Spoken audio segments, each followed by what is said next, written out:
जी भैया,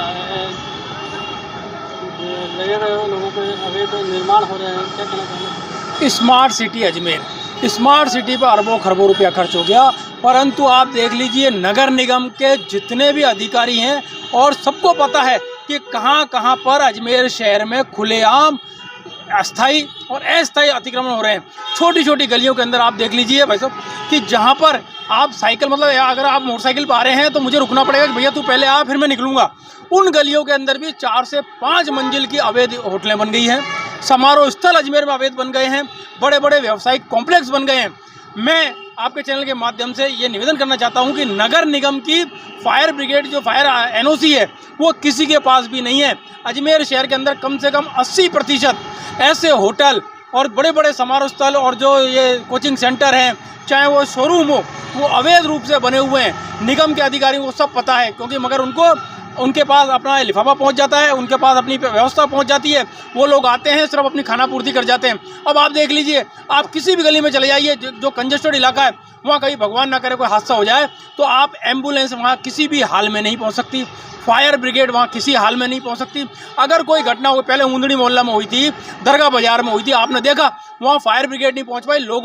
वहाँ के लोगों ने मिलकर के बेचारा अपने साधनों से वहाँ आग बुझाई और कोई बड़ा हादसा न। तो प्रशासन को समय रहते इन अवैध जितनी भी होटलें हैं, क्योंकि नगर निगम तो आंखें मूंद के बैठा हुआ है, सो रहा है अवैध निर्माण शाखा। तो मैं आयुक्त महोदय से, जिलाधीश महोदय से, संभागीय आयुक्त महोदय से निवेदन करना चाहता हूं कि इस पर कोई बड़ा हादसा ना हो, समय रहते नगर निगम पर और ये जो अवैध अतिक्रमण हो रहे हैं और जो हो चुके हैं उन पर कार्रवाई करें, और जो हो चुके हैं बड़ी बड़ी होटलें बन गई अवैध, उनको सीज करें, उनके खिलाफ कानूनी कार्रवाई करें। आपका नाम? शैलेश गुप्ता। तो निगम करती है तो क्या ऐसे समय में अग्निशमन में कोई हादसा हो जाता है तो क्या होता है? मैं वार्ड नंबर 10 से हूँ, प्रत्याशी हूँ कांग्रेस से। मैं आपको इस समस्या को अवगत कराना चाहता हूँ कि आप वार्ड नंबर 10 में देखिए, होटलें बनने की बाढ़ आई हुई है। अवैध निर्माण जो है वो किस तरह से चरम पर है। आप देखेंगे सामने एक होटल बन रही है, वहाँ अभी दिन में जब पब्लिक का आवागमन है, वहाँ ऊपर से छत खोली जा रही है, पब्लिक को नुकसान होने का डर है। मेरे विरोध करने के बावजूद भी व्यक्ति नहीं मान रहा है, कह रहा हमने निगम में सेटिंग करी हुई है, तो कुछ भी नहीं होगा, आप जो चाहे करके देख लें। लेकिन आप देख रहे हो बेशुमार अतिक्रमण हो रहे हैं, होटलों का अवैध निर्माण हो रहा है। कम से कम 20 से 25 होटलें भी निर्माणाधीन है, लेकिन निगम प्रशासन आंख बंद की। अगर यही किसी गरीब व्यक्ति का होता तो निगम प्रशासन अभी उसका चालान करने या अतिक्रमण तोड़ने पहुँच जाता। इसके अतिरिक्त आप देखोगे कि बहुत सारे ऐसे व्यक्ति हैं जो होटलों के निर्माण में जुटे हुए हैं, ना इन्होंने सेटबैक छोड़ा है, ना फायर एनओसी लिए, और भी जो अनियमितताएँ हैं वो पूरी नहीं की है। इसके अलावा क्षेत्रीय लोगों ने कई बार शिकायत की है, लेकिन निगम प्रशासन, निगम अधिकारी कोई ध्यान नहीं दे पा रहे हैं।